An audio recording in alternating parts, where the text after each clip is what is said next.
Okay, hi 8th hour AP Stat students.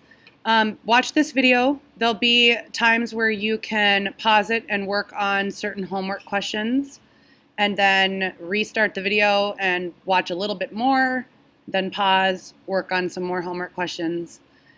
So that if you do it that way, by the time that the block period is over, you'll have the homework all done.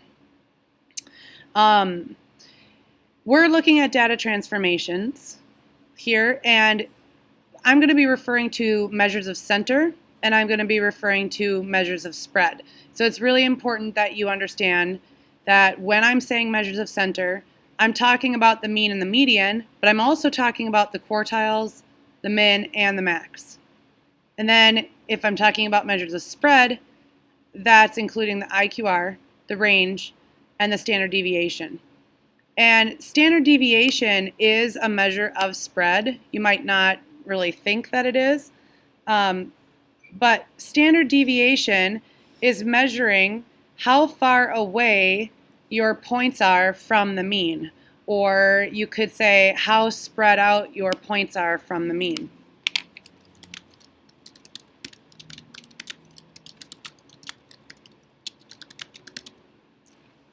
Okay, so it really is about spread, even though you might not think that.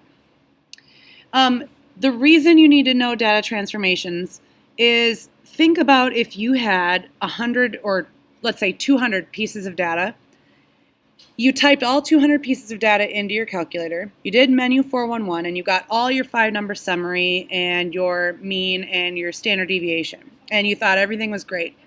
And then you realized, oh my gosh, I made a mistake. I forgot to calibrate the scale. Everything is off by 3 ounces. You could theoretically correct all 200 pieces of your data by subtracting 3 ounces from them all, then retyping in all 200 pieces of data into your calculator, doing menu 411, and getting your 5-number summary and your mean and your standard deviation. That's kind of a huge waste of time. If you understand the behavior of measures of center and measures of spread, though, then making that correction is going to be a lot faster. So here's how it works. Let's say I've got hockey players' heights. I'm going to do this. Okay, so these heights are given in inches of hockey players.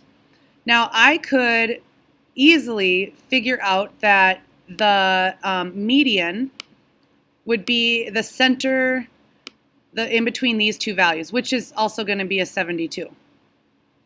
And then what I could do is I could split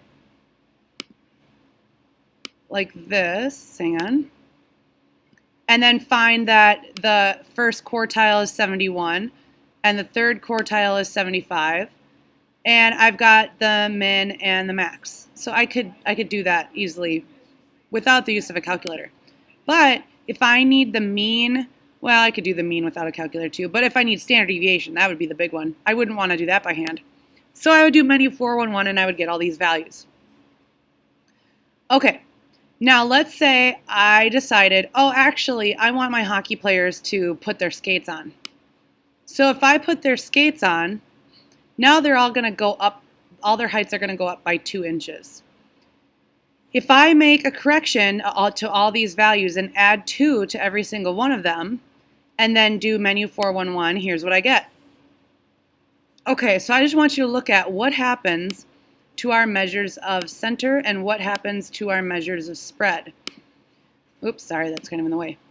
All right, here are measures of center. All right, these are your measures of center.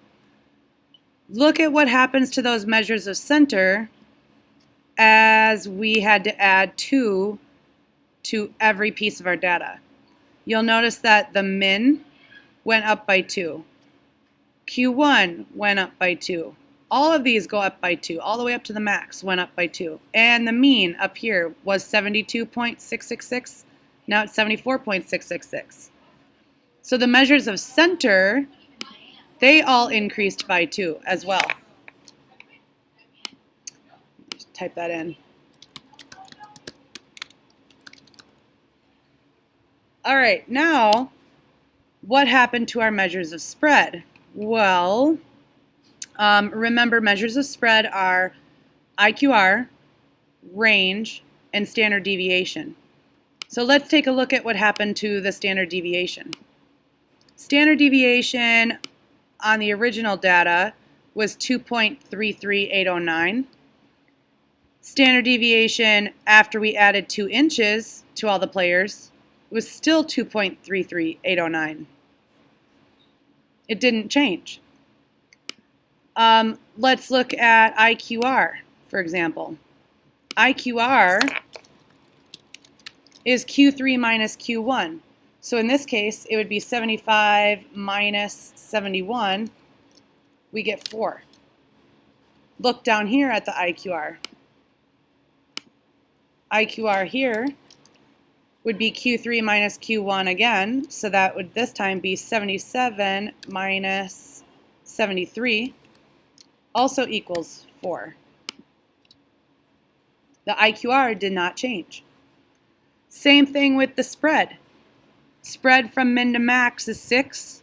Here, spread from min to max is still 6.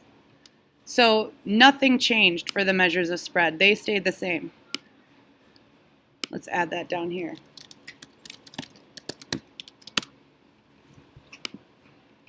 So if you are adding or subtracting a value to all of your data, the measures of center will go up or down by that value, but the measures of spread will stay the same.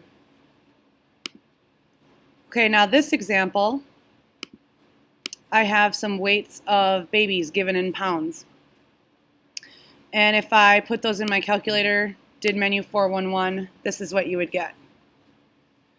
But now if I decide, okay, I don't want my weights in pounds, I want my weights in ounces, there's 16 ounces to a pound, so I would need to multiply all of those values by 16. So if I were to do that, multiply them all by 16, put them in my calculator, do menu 411, here's what I would get.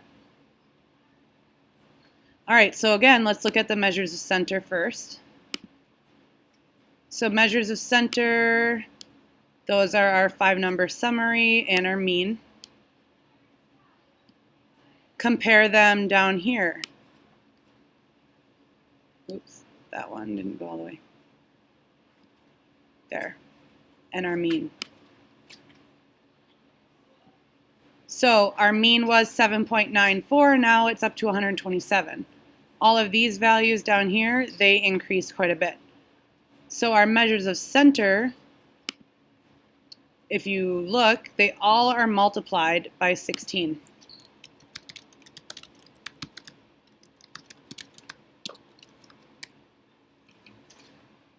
Okay. Now look at the measures of spread. So measures of spread, again, would be the standard deviation, the IQR, and the range. Standard deviation originally was 1.11. Now it's up to 17.856. So that too got multiplied by 16. It did not stay the same. You could then look at the IQR. IQR for the top data was Q3 minus Q1. So that would be 8.75 minus 7.25.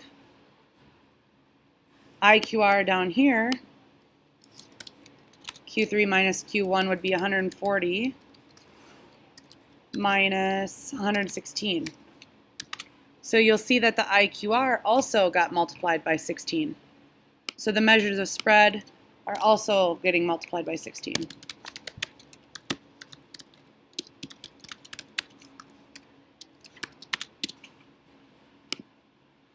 So to summarize, when you're adding or subtracting, you could say or subtracting, a value to every number in a list, the measures of center will increase by that amount.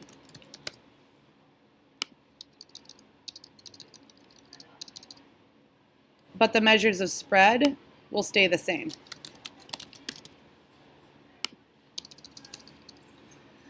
If you're multiplying every number in a list by something, the measures of center will get multiplied by that amount.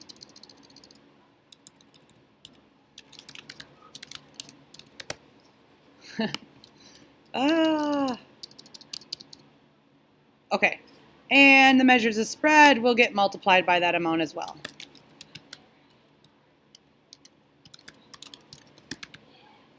All right, I think you get the general idea.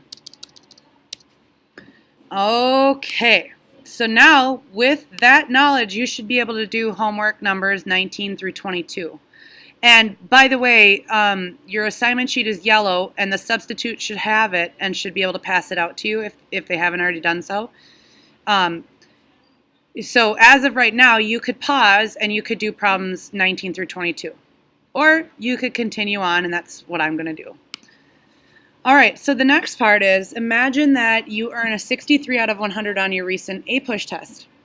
Would you be satisfied or disappointed? Well, you might say it depends.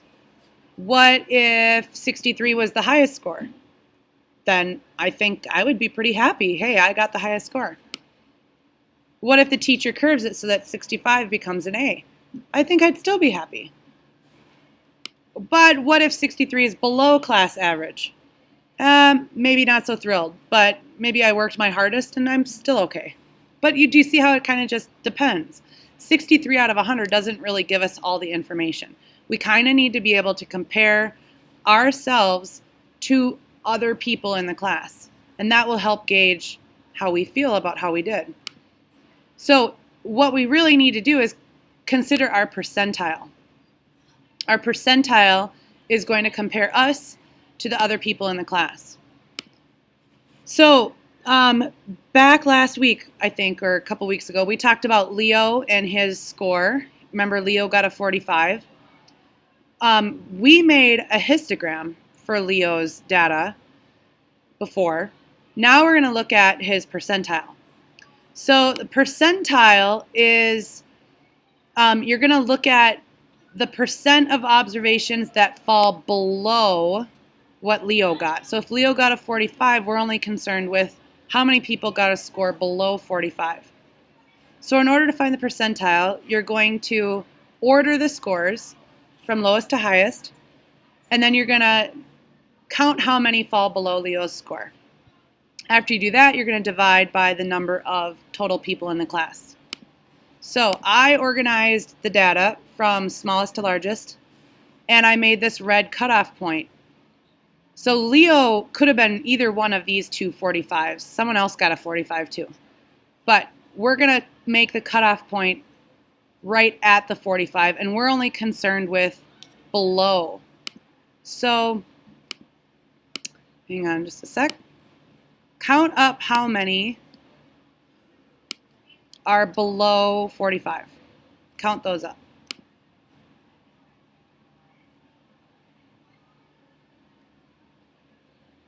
Okay, it looks like 17 of them are below Leo's score.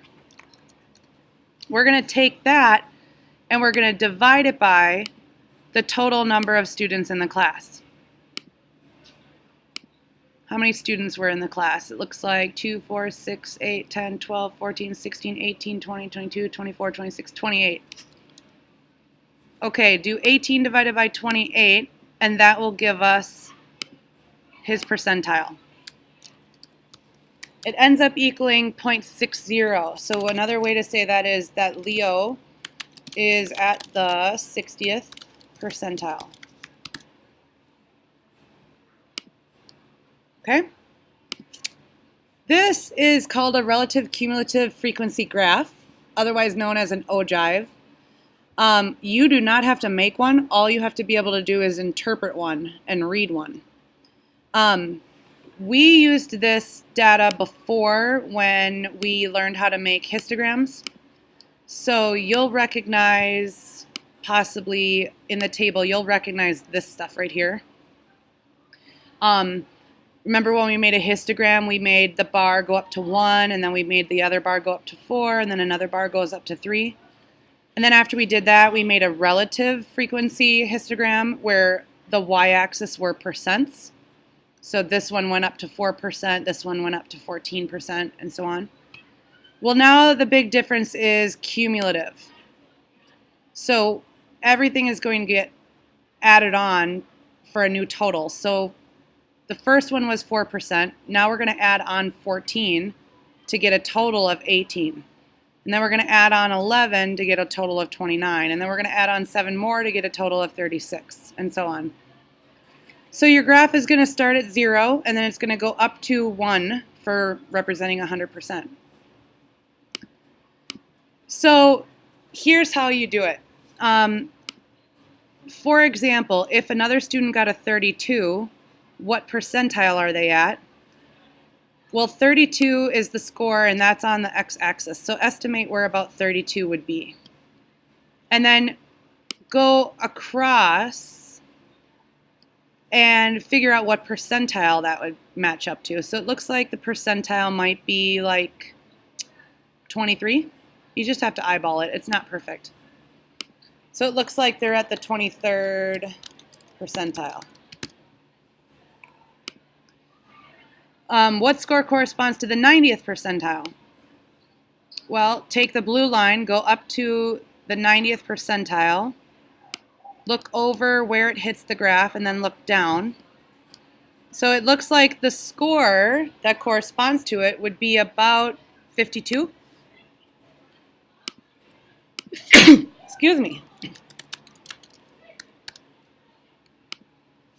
The next one is asking where's the center of the distribution? Well, the center would be at the 50th percentile. So put your blue line at 50th percentile, look across, look down. It looks like your score would be maybe about 42.5.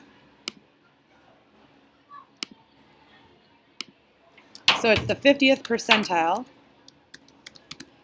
and that equals a score of about 42.5. The next one is asking for the IQR. Well, you know that IQR is Q3 minus Q1. What percentile would Q3 be at? So the third quartile would be at the 75th percentile. That corresponds to a score of about, let's say, I don't know, 47. I'm going to write that down. So the 75th percentile was about 47. And then we want to do Q1. Q1 would be the 25th percentile. That looks like it hits at about, let's say, 33. So we need to subtract the 25th percentile, which is about 33. I know this is not lining up very nice, but I think you get the idea. So 47 minus 33, we're going to get about 14. So that would be our IQR.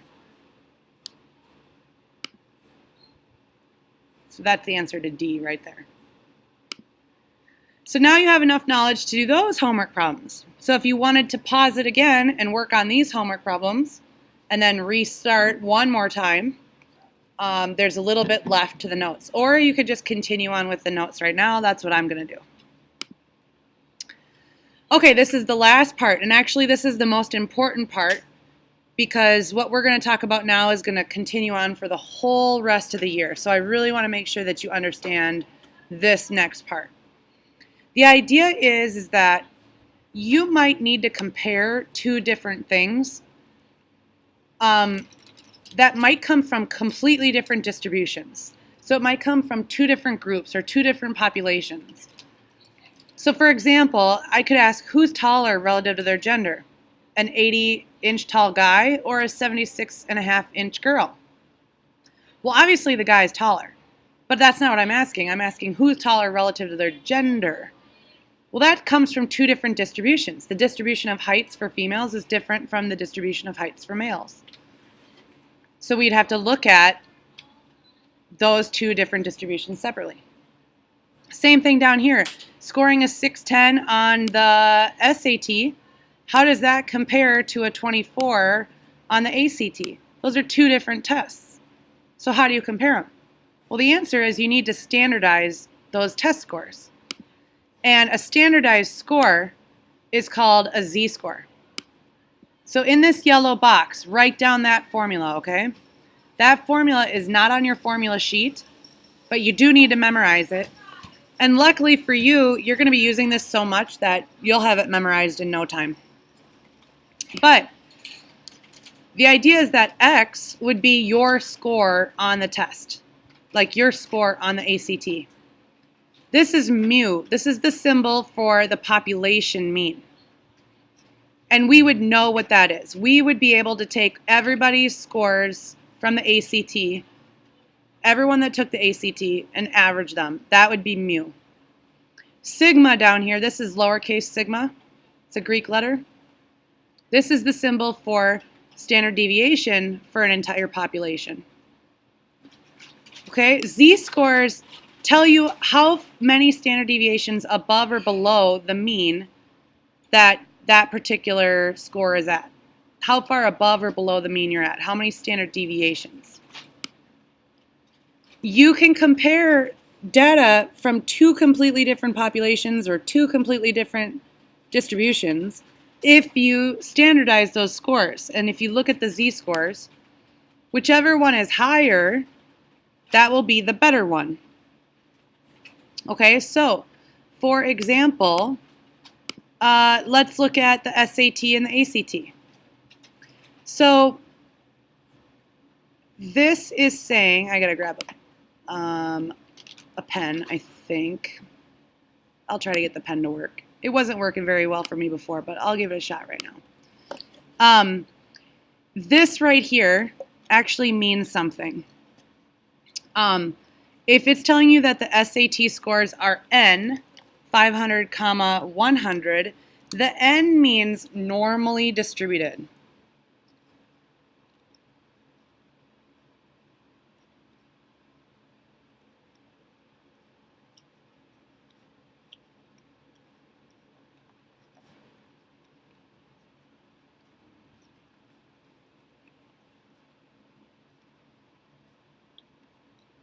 Okay, normally distributed means that it follows that kind of like bell-shaped curve. The first number listed is the mean, that mu. The second number is the sigma, the standard deviation. So SAT has a different mean and standard deviation than ACT. So over here, ACT is also normally distributed, but this time the average, the mean, is 21 and the standard deviation is 3. Okay, so we're going to need to go make a z-score for both of them. Okay, so for the SAT, just a sec, I got to get that pen again. Okay, SAT, if we're finding the z-score,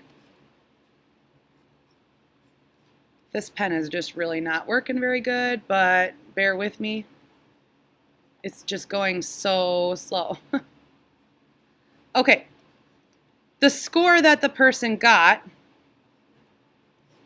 on the SAT was a 490, so we put that in for X. The mean for everyone in the whole population is 500, and then the standard deviation is 100. Okay, so type that in your calculator, and you're going to get negative 0.1. All right, now let's do ACT, z-score.